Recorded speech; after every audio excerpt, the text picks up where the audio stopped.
as to whether it was the right idea to be with remember the Syrian rebels. He took some pictures with the Syrian rebels, and people questioned, were those same people, did they end up ISIS fighters?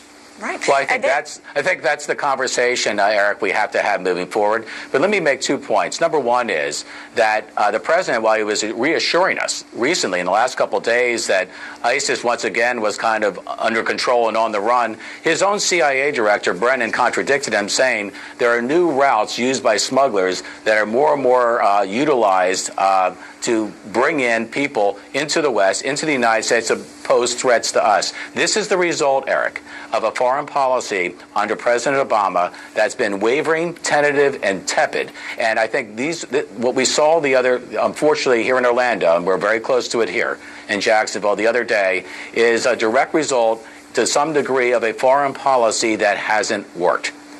Ms. Huck, this terrorist held up the gun and said, Allah Akbar. This terrorist contacted the police and said, I pledge allegiance to ISIS and al-Baghdadi, the leader.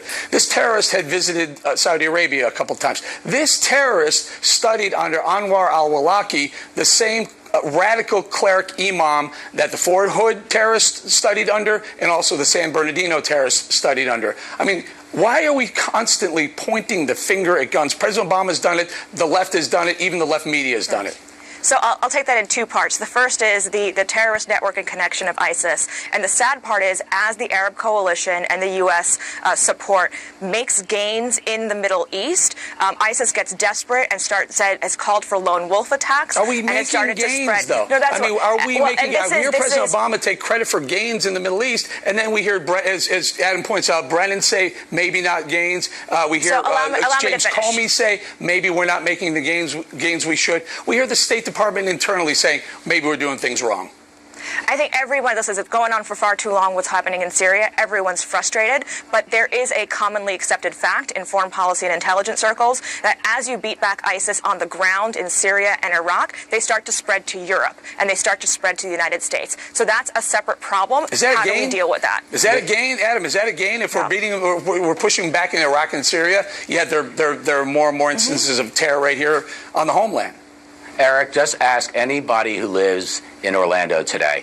The answer to that is no. We don't feel safe. We don't feel secure. We even just had the Homeland Security Director say recently that the people coming in, they don't really know enough about them to be able to give us assurance. This is a time where we have to open dialogue and conversation as Americans to get an answer. And the answer is not being unwilling to call this for what it is. Right. Islamic radical terrorism. I think a big part of the answer is that now that it's coming to American homeland is to not make it easy for people to get AR-15s or any other weapons. Back to the gun. You had ended on the guns. We had such a nice segment going until another segment another time. Nair, Adam, thank you very much.